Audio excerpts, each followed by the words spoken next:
तो हम लोग चैप्टर 11 में है और ये 10th साइंस का इंग्लिश मीडियम है और यहाँ पर चैप्टर है इलेक्ट्रिसिटी। तो जो एनसीईआरटी बुक है उसके हिसाब से हम नोट्स तैयार किए हैं और उसी के हिसाब से आपको तैयारी करना है। जो एग्ज़ाम में आता है उसको समझना है, आपका कॉन्सेप्ट क्लियर रहेगा तो कभी भी कोई चीज़ गड़बड़ नहीं होगी।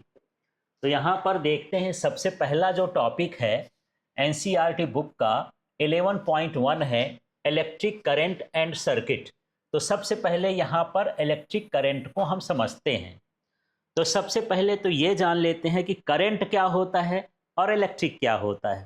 करंट का मतलब होता है फ्लो, किसी चीज का बहना, कॉन्टिन्यूस बहना क्या कहलाता है? करंट कहलाता है। जैसे वाटर करंट भी हो सकता है, जो नदियों में पानी बहता है, स्ट्रीम होती है, तो उसको हम क्या बोल सकते हैं? Water current. ये साउंड में बोल रहा हूँ तो साउंड डायरेक्टली आपके कान तक पहुंच रहा है, तो ये साउंड का क्या कहलाया? करंट। तो जब कॉन्टिन्यूस कोई चीज फ्लो होती है तो उसको हम क्या बोलते हैं? करंट बोलते हैं।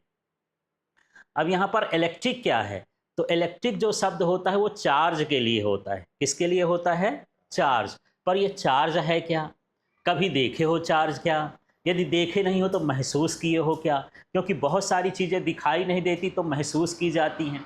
जैसे मैं बोलूँ कि मेरा शरीर गर्म है ना, तो आपको आके छूना पड़ेगा, हाँ सर सही सही गर्म है, तब ना पता चलेगा। तो इसको हम क्या कहते हैं कि महसूस कर रहे हैं। हवा है, इसको हम क्या कर रहे हैं? महसूस कर रहे हैं। तो देखो कई बार ऐसे होता है कि जैसे हम ऊनी कपड़े पहने हों और जब हम उसको उतारते हैं तो क्या होता है? चिट चिट चिट चिट की आवाज़ आती है। वो होता है उसमें चार्ज। उस चार्ज को क्या कहा जाता है? इलेक्ट्रिक। साथ में देखो, अभी छोटी क्लास में 8th वगैरह में आपसे एक प्रैक्टिस कराई गई रही होगी, स्कूल में छोटा सा एक्सपेरिमेंट कराया गया रहा होगा कि बोले भैया पेन उठा लो, बाल में रगड़ लो, सूखे बाल में, फिर छोटे छोटे कागज के जो टुकड़े हैं, बिट्स ऑफ पेपर हैं, उसके पास ले जाओ। वो क्या कर लेता था? अट्रैक्ट कर लेता था। क्यों? क्योंकि इसमें इलेक्ट्रिक आ गई। क्या आ गई? इलेक्ट्रिक चार्ज आ गया। और ये कुछ नहीं है। आप जो है बिजली देखते हो आसमान में, है ना, वो क्या होती है? वो भी जब बादल रगड़ते हैं, आपस में चलते रहते हैं, तो उसके अंदर इलेक्ट्रिक आ जाता है, चार्ज आ जाता है। ठीक। जब चार्ज बहुत सारा हो जाता है तो वो ज़मीन की ओर नीचे गिरता है। तब वो जब चार्ज इकट्ठा रहता है तो इलेक्ट्रिक चार्ज कहलाया, और जब गिरने लगता है तो इलेक्ट्रिक करंट कहलाएगा, इसमें फ्लो आ जाता है। तो चार्ज में फ्लो आ जाए तो अब हम उसको क्या कहेंगे? Electric current. दोनों का मतलब समझ में आ गया? करंट का मतलब फ्लो होना है, कॉन्टिन्यूस फ्लो होना है, और इलेक्ट्रिक का मतलब क्या है? चार्ज है। तो चलिए इसी से डिफाइन करते हैं। तो क्या हो गया? The flow of electric charge through a conductor per unit time is called electric current. अब इलेक्ट्रिक करंट का ये फार्मूला है, इस फार्मूले से उसको डिफाइन करना है। तो क्यू का मतलब यहाँ पर चार्ज है, आई का मतलब करंट है, और टी का मतलब टाइम है। तो ये इसको बोलेंगे, क्यू का मतलब flow of charge through a conductor. Q का मतलब क्या हो गया? Flow of charge through a conductor. और इस लाइन को बोलते हैं पर, और ये हो गया T, unit time, is known as electric current. समझ में आ गया? तो चलिए आप लोग बोल के बताइए इसको क्या बोलेंगे? Flow of charge through a conductor per unit time is known as current. अब कंडक्टर आप जानते होंगे, जिसमें करंट इजीली फ्लो हो उसको हम क्या बोलते हैं? कंडक्टर बोलते हैं। तो सबसे पहले अब आपके पास एक नया फार्मूला आ गया, I equal to Q upon T. तो आई का मतलब यहाँ क्या है?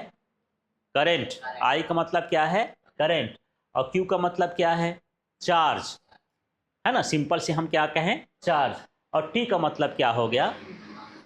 टाइम। ठीक है। तो चाहे फ्लो ऑफ चार्ज बोल दो, फ्लो ऑफ इलेक्ट्रॉन बोल दो, वो सभी क्या कहलाता है? इलेक्ट्रिक करंट कहलाता है। ठीक। अब हम यहाँ पर जानना चाहते हैं कि ये इलेक्ट्रिक चार्ज क्यों है क्या? तो इलेक्ट्रिक चार्ज जो होता है ये मेजर किया जाता है किसमें? कूलॉम में। इसका एसआई यूनिट क्या है? कूलॉम। एक यूनिट होती है जिससे हम किसी चीज को मेजर करते हैं। बोलूँ ये पेन कितने सेंटीमीटर की है, तो जो मैं सेंटीमीटर पूछ रहा हूँ वो इसकी यूनिट हो गई। बोलिए 15 सेंटीमीटर की है ना। गिलास में पानी कितना है, बोल देते हो हाफ लीटर है या 500 ml है, मिलीलीटर है। तो वो जो आप बोलते हो इसकी यूनिट होती है मेजर करने के लिए। तो चार्ज को किससे मेजर करते हैं? कूलॉम से। क्लियर हो गया। और कूलॉम को लिखते किससे हैं, C से। ठीक, इसके बाद हम बात करते हैं कि 1 इलेक्ट्रॉन है जे चार्ज ऑफ 1.6 इंटू 10⁻⁻19 कूलॉम। कोई इलेक्ट्रॉन है, वो भी एक चार्ज्ड बॉडी है, उसके अंदर भी इलेक्ट्रिक होता है, माने चार्ज होता है, तो उसकी वैल्यू कितनी होती है, इसको लर्न कर लेना है। 1.6 इंटू 10⁻⁻19 कूलॉम। इस तरह से यहाँ पर इसकी एक इलेक्ट्रॉन पर चार्ज की क्या होती है, वैल्यू होती है। समझ में आ गया। अब यहाँ पर ये देख लेते हैं कि एक कूलॉम के इक्विवेलेंट चार्ज में कितने इलेक्ट्रॉन होते हैं। तो यहाँ पर जो एक कूलॉम चार्ज है उसको बनाने के लिए कितने इलेक्ट्रॉनों की ज़रूरत पड़ती है, 6 इंटू 10⁻18 इलेक्ट्रॉन्स। तो यहाँ पर अब दो चीज़ें समझना है कि चार्ज का मेजरमेंट किसका यूनिट क्या होता है, कूलॉम होता है। दूसरा ये है कि एक इलेक्ट्रॉन में कितने चार्ज की वैल्यू कितनी होती है, 1.6 इंटू 10⁻⁻19 कूलॉम। फिर तीसरा आपको ये समझना है कि एक कूलॉम बनाने में कितने इलेक्ट्रॉन चाहिए, तो वो एक कूलॉम बन जाए तो कितना चाहिए, नंबर ऑफ इलेक्ट्रॉन्स कितने चाहिए, 6 इंटू 10⁻18। इसके बाद हम यहाँ पर देख लेते हैं इलेक्ट्रिक करंट का यूनिट क्या होता है। तो इलेक्ट्रिक करंट को किससे मेजर करते हैं, एम्पियर से, इसको कैपिटल ए से डिनोट करते हैं। वैसे जब साइंटिस्ट के नाम से हो ना, तो हमेशा जो यूनिट होती है वो कैपिटल में होती है। जैसे यहाँ कूलॉम देखे तो कैपिटल C, मतलब साइंटिस्ट का नाम कूलॉम है, उन्हीं के नाम से है। एम्पियर भी एक साइंटिस्ट है, उनके नाम से रखा गया, तो ये क्या हो गया, कैपिटल A। ठीक है, अब हमको डिफाइन करना है कि एम्पियर होता क्या है। तो यहाँ से फार्मूला हम लिखे हैं, यहाँ पर समझना है आप। ये देखो ये क्या लिखा है, आई माने क्या होता है, करंट। यहाँ मैं नहीं समझ लेना, अंग्रेजी मत लगा लेना, ठीक है। तो इसकी यूनिट क्या होती है, एम्पियर, तो 1 एम्पियर लिख दिए। फिर इसके बाद यहाँ पर क्यू लिखा है, तो क्यू माने होता है चार्ज, और चार्ज की यूनिट क्या होती है, कूलॉम, तो इसकी जगह पर 1 कूलॉम लिख दिए। ठीक है, और इसके बाद टाइम है, टाइम की यूनिट क्या होती है, एसआई यूनिट सेकेंड। वैसे मिनट आवर सब में मेजर करते हो, पर यहाँ पर एसआई यूनिट की बात करें तो सेकेंड हो गया, तो अपॉन में 1 सेकेंड लिख दिए। अब हमको डिफाइन करता है कि 1 एम्पियर चार्ज है क्या। ये सब लाइन छोड़ दो, आपको इससे डिफाइन करना है। जो आपने ये फार्मूला लिख लिया ना, इस फार्मूले से डिफाइन करना होता है। तो क्या हो जाता है, if 1 coulomb charge flows through a conductor in 1 second, then current flowing through that conductor is 1 ampere। चलिए बोलिए तो यहाँ से, if 1 coulomb charge is flowing through a conductor in 1 second, then current flowing through that conductor is 1 ampere। उल्टा भी बोल सकते हो, आपकी मर्जी है, ठीक है। 1 यहाँ से लिख सकते हो 1 ampere is a current, 1 ampere is a current in which 1 coulomb charge flows through 1 second, ऐसा भी बोल सकते हो। आपको 1 कर के बताना है, ठीक। in 1 second, if in 1 second 1 coulomb charge flows through a conductor, then current flowing that conductor is 1 ampere। तो याद नहीं करना है, डेफिनेशन बनाना है आपको, इससे समझ में आ गया। तो इस तरह से यहाँ पर ये एम्पियर की डेफिनेशन होती है। तो एग्जाम में 2 तरह से क्वेश्चन आता है कि करंट को हम मेजर किससे करते हैं, एम्पियर से, और 1 एम्पियर को डिफाइन कर दो। तो चलो पहले इधर से बताओ, यहाँ से क्या बोलोगे, 1 ampere is a current in which 1 coulomb charge flowing through a conductor in a 1 second. ठीक है, इधर से चालू करो तो, if 1 coulomb charge flows through a conductor in 1 second, then current flowing through that conductor is 1 ampere। इधर से चालू करो तो, if in 1 second charge flowing through a conductor is 1 coulomb, then current flowing through that conductor is 1 ampere। इस तरह से आपको ampere को डिफाइन करना है, ठीक है। अब एम्पियर की कुछ छोटी यूनिट भी होती है। एक होता है मिली एम्पियर, और इसको हम लिखते हैं 1 MA। M का मतलब मिली है, A का मतलब एम्पियर है। यदि मिली को बदले तो 10⁻³ एम्पियर हो जाएगा। एम्पियर थोड़ा सा बड़ा अमाउंट होता है करंट का, तो छोटे छोटे करंट को मेजर करना होता है तो उसको हम क्या लिखते हैं, मिली एम्पियर। तो 10⁻³ एम्पियर होता है। मिली का मतलब समझ में आ गया। इसी तरह से इससे भी और छोटा जो होता है उसको बोलते हैं माइक्रो एम्पियर। इसको पढ़ते हैं 1 म्यू ए। ये लिखा है 1 म्यू ए, ठीक है। इसको जान रहे हो ये क्या है? ये माइक्रो का सिंबल है, इसको म्यू बोलते हैं। जैसे हमारे अंग्रेजी में ABCD होता है, वैसे लैटिन भाषा का ये लेटर क्या होता है, म्यू। एम जैसे होता है, ये इस तरह से इसको पढ़ेंगे, ये म्यू पढ़ते हैं। क्या पढ़ते हैं? म्यू, ठीक है। और इसका वैल्यू कितना होता है, 10⁻⁻6 एम्पियर। समझ में आ गया इतना? अब यहाँ पर हम ये भी जानना चाहते हैं कि जो करंट है उसको हम किससे मेजर करते हैं। तो करंट को मेजर करने वाला इंस्ट्रूमेंट क्या कहलाता है? उस इंस्ट्रूमेंट को क्या बोला जाता है? अमीटर। समझ में आ गया? तो an ammeter measures the current in the circuit. किसी भी सर्किट में जब करंट मेजर करना होता है तो हम क्या लगाते हैं? एमीटर लगाते हैं, ठीक है। और जैसे आप लोग किसी लेंथ को मेजर करते हो तो स्केल लगाते हो, टेप लगाते हो, है ना। यदि आप वॉल्यूम जैसे दूध या दही कुछ भी लेते हो, पानी लेते हो, तो लीटर से नापते हो।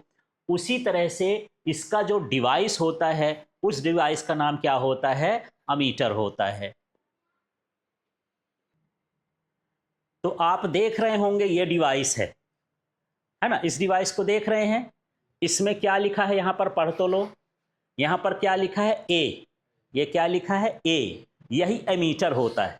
जिसमें ए लिखा रहे वो क्या है? एमीटर। यदि MA लिखा है, क्या लिखा है? MA, तो मिली एमीटर, छोटा करंट मेजर करने के लिए। और यदि म्यू ए लिखा है तो माइक्रो एमीटर, और उससे छोटा करंट मेजर करने के लिए, ठीक है। इसके पीछे देखो ये दो तारें होती हैं। इन तारों को हम सर्किट के साथ जोड़ते हैं। इन सर्किट को हमेशा सीरीज कनेक्शन में जोड़ा जाता है। किस में जोड़ा जाता है? सीरीज कनेक्शन में। तो करंट मेजर करने के लिए यहाँ पर जो अमीटर का यूज किया जाता है उसको हम किस सर्किट के साथ हमेशा किस में जोड़ते हैं? सीरीज में, ठीक है। क्लियर हो गया ये? तो आपको दो चीजें समझ में आ गई होगी कि करंट मेजर करने का डिवाइस क्या होता है? अमीटर होता है। और इसको हमेशा किस में कनेक्ट किया जाता है? सीरीज में कनेक्ट किया जाता है, ठीक। अब यहां पर हम जानेंगे direction of flow of current. अब यहां पर समझना है कि करंट का डायरेक्शन कैसे माना जाता है ना। किधर से किधर फ्लो होगा। जैसे हम बोले नदियां कहां से बहती हैं, तो बोलोगे सर वो ऊंचाई से चलती हैं, पहाड़ों से होकर के समुंदर तक जाती हैं। समुंदर निचला हिस्सा कहलाता है, ठीक है। तो वो ऊंचाई से कहां तक जाती हैं? नीचे। यदि मैं इस पेन को छोड़ दूं तो ये गिरेगी कहां? बोलोगे सर ऊपर से नीचे गिरेगी। तो इस तरह से हम इसका क्या बताते हैं? डायरेक्शन बताते हैं। वैसे ही जो करंट होता है वो चार्ज का फ्लो होता है। तो चार्ज कहां से कहां की ओर फ्लो होता है। तो जो करंट का डायरेक्शन है वो कैसा माना जाता है? Current flows from the positive terminal to the negative terminal of the cell. यदि आपके पास सेल है तो सेल में दो हिस्से होते हैं। एक ऊपर का हिस्सा पॉजिटिव होता है, एक निगेटिव होता है। मान लो इस सेल से आप मोबाइल चला रहे हो या बल्ब जला रहे हो, कुछ भी ऐसे चला रहे हो। अब मुझे इसमें करंट का डायरेक्शन बताना है, तो कहां से बताऊं? तीर कहां से लगाऊं? प्लस से माइनस की ओर कि माइनस से प्लस की ओर? हाँ, ये कहाँ है? पॉजिटिव से कहाँ? निगेटिव। ये प्लस से जाता है और ये निगेटिव में एंटर करता है। तो इसका डायरेक्शन कहाँ से होता है? पॉजिटिव टर्मिनल से निगेटिव टर्मिनल की ओर। समझ में आ गया? एक बार रिपीट कर देता हूं। जैसे मान लो सेल है, सेल में दो टर्मिनल होते हैं, प्लस और माइनस। तो यदि हम इसको सर्किट बना देते हैं, कोई इस चीज़ से जोड़ देते हैं, तो करंट का डायरेक्शन हमेशा पॉजिटिव टर्मिनल से कहाँ की ओर होता है? निगेटिव टर्मिनल की ओर। ये कन्वेंशनली है, माना गया है, परंपरागत है, कोई इसका विशेष रूल नहीं था। लेकिन रियलिटी क्या है? रियलिटी में करंट ऐसा नहीं है। इन metallic wires current is actually the flow of electrons, negative charges. वास्तव में जो करंट का फ्लो है, जो हमारे पास मेटल्स होती हैं, कंडक्टर्स होते हैं, उनमें करंट का फ्लो किसका होता है? फ्लो इलेक्ट्रॉन्स का। किसका फ्लो होता है? इलेक्ट्रॉन्स का फ्लो होता है। तो इलेक्ट्रॉन्स का जो फ्लो होता है वो निगेटिव से कहाँ की ओर होता है? पॉजिटिव की ओर। इसका मतलब ये हो गया कि जो करंट का डायरेक्शन है और इलेक्ट्रॉन के फ्लो का डायरेक्शन है, एक दूसरे के कैसा होता है? अपोजिट होता है। समझ में आ गया? करंट का डायरेक्शन कैसे माना जाता है? पॉजिटिव से कहाँ माना जाता है? निगेटिव माना जाता है। ठीक है। द कन्वेंशन, अब परंपरा क्या बन गई? कन्वेंशन का मतलब यह है कि जो हम पहले से फॉलो करते आ रहे हैं, शुरुआत में लोग ऐसा समझते थे तो कर रहे हैं, है ना। बहुत सारी चीज़ों को हम उल्टा पुल्टा समझ के अभी भी फॉलो कर रहे हैं।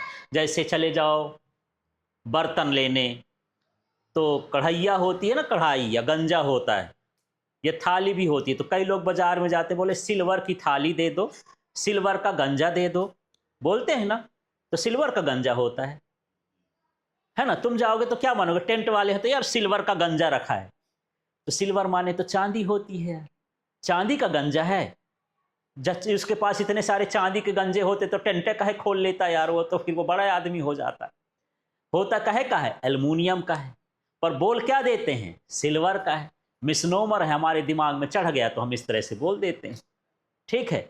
तो ऐसे चीज़ों को हम मिसनोमर बोलते हैं जब हम गलत तरीके से लेते हैं। करंट के फ्लो का डायरेक्शन भी हम गलत मान रहे हैं। होना चाहिए इलेक्ट्रॉन बहता है भाई, तो इलेक्ट्रॉन के डायरेक्शन में मानो। निगेटिव से क्या मानना चाहिए? पॉजिटिव। पर पुराने लोग मानते हैं तो कहें यार मत बदलो, अब जैसा चल रहा है चलने दो, है ना। तो इस तरह से पॉजिटिव से निगेटिव मानते हैं। तो देखो, because electricity was discovered before electrons, electrons के पहले ही क्या डिस्कवर हो गई थी?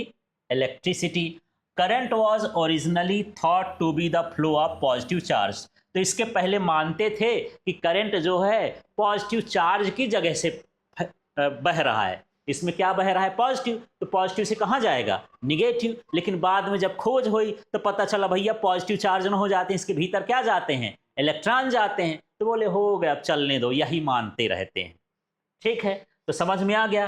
अब स्टैंडर्ड रूल क्या है? तब रूल बनाया गया। In circuit diagrams the direction of electric current is always taken as opposite to the direction of flow of electrons. इसलिए जब भी हम सर्किट डायग्राम बनाते हैं उसमें जो करंट का डायरेक्शन है वो इलेक्ट्रॉन के फ्लो के अपोजिट मानते हैं। अपोजिट का मतलब इलेक्ट्रॉन निगेटिव से पॉजिटिव जाता है, तो हम डायरेक्शन क्या मानते हैं? पॉजिटिव से निगेटिव। समझ में आ गया। तो एक्चुअली में फ्लो क्या होता है यार? मुझे आज तक ये समझ में नहीं आया कि इलेक्ट्रिक करंट को फ्लो कैसे करते हैं। आपको समझ में आया? मैं कहता हूं इलेक्ट्रॉन बहता है, तुम बहते हो, तो तुम लोग यहां से बह जाओगे तो यहीं बैठे रहोगे क्या, कि चले जाओगे? तो मैं ये बोला कि यहां करंट लगाया तो करंट यहां मिला, इससे इलेक्ट्रॉन बह गया, तो इसको दुबला होना चाहिए, इसके इलेक्ट्रॉन निकल जाना चाहिए। इलेक्ट्रॉन निकलते हैं क्या? नहीं निकलते हैं। तो क्या फ्लो होता है? फ्लो क्या होता है?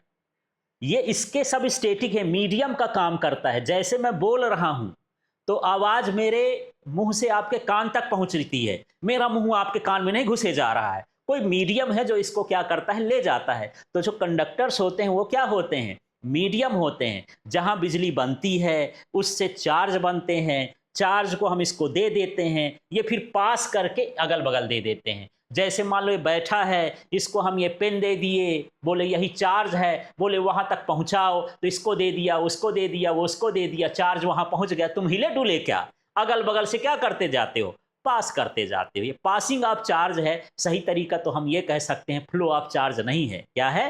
पासिंग ऑफ चार्ज है। लेकिन ये मत लिख के आना, दिमाग में रखना। ठीक है, समझ में आ गया। तो चलो थोड़ा सा एक बार रिवाइज कर लेते हैं और समझते हैं क्या है। तो इलेक्ट्रिक करंट क्या होता है जी? फार्मूला बताओ, उससे डिफाइन करना है आपको। इलेक्ट्रिक करंट क्या होता है? हाँ, I equal to Q upon T. तो इसको बोलेंगे flow of charge through a conductor per unit time. क्या बोलोगे? Flow of charge through a conductor per unit time. और flow of electrons through a conductor per unit time is known as current. इसको ऐसा भी बोल सकते हैं छोटे में, rate of flow of charge, है ना। जब टाइम लिखा रहता है तो उसके लिए हम क्या शब्द इस्तेमाल करते हैं, rate. Rate of flow of charge is known as electric current. Current को किससे डिनोट करेंगे, आई से, है ना। चार्ज को किससे डिनोट करेंगे, क्यू से, आइदर स्मॉल क्यू और कैपिटल क्यू। और टाइम को किससे डिनोट करेंगे, टी से डिनोट करेंगे। समझ में आ गया। तो एक इलेक्ट्रॉन में कितने चार्ज होते हैं, हाँ 1.6 इंटू 10⁻⁻19 कूलाम। यहां पर कूलाम क्या है, चार्ज का एसआई यूनिट। एक कूलाम चार्ज को बनाने के लिए कितने इलेक्ट्रॉन चाहिए, हाँ 6। वैसे ये ओरिजिनल में 6.25 होता है ना। तो मैं पूरी वैल्यू लिख देता हूँ, 6.25 इंटू 10⁻18। लेकिन मान लीजिए कभी आपको चॉइस में दे दिया, ऑप्शन में दे दिया है और आपको 6.25 नहीं दिया, 6 भर लिखा है, तो आप फिर वही समझ लेना, ओरिजिनल में इतनी वैल्यू होती है। ठीक, क्लियर हो गया। अब हम बात करते हैं इसकी। तो करंट का ऐसा यूनिट क्या होता है, एम्पियर। क्या होता है, एम्पियर होता है। समझ में आ गया। एक एम्पियर क्या होता है, इसको डिफाइन कर लेके हम सबका क्या लिख देंगे, एसआई यूनिट। तो देखो एक एम्पियर को डिफाइन करने के लिए हम क्या करेंगे, यहां पर हम लिखेंगे एक एम्पियर बराबर, ये चार्ज का क्या हो गया 1 कूलाम, और ये टाइम का कितना हो गया 1 सेकेंड। ठीक है, एस लिख दिए। अब इसी को डिफाइन कर देना है। क्या डिफाइन कर देना है, if 1 coulomb charge flowing through a conductor in 1 second, then current flows through that conductor is 1 ampere. ठीक है। इसकी जो अदर जो यूनिट होती है, स्मॉल यूनिट क्या होती है, मिली एम्पियर और माइक्रो एम्पियर। क्लियर हो गया। करंट को मेजर करने वाला डिवाइस क्या कहलाता है, अमीटर कहलाता है। ठीक है। अमीटर को कैसे कनेक्ट करते हैं सर्किट के साथ, सीरीज में कनेक्ट करते हैं। किस में कनेक्ट करते हैं, सीरीज में कनेक्ट करते हैं। करंट का डायरेक्शन क्या होता है, पॉजिटिव से निगेटिव टर्मिनल की ओर होता है। ओरिजिनली में क्या होता है, निगेटिव से पॉजिटिव क्या होता है, इलेक्ट्रॉन का फ्लो। क्या होता है, इलेक्ट्रॉन का फ्लो होता है। समझ में आ गया ये, हाँ। तो ये सारा चीज ये करंट से रिलेटेड है, इसको आपको लर्न कर लेना है।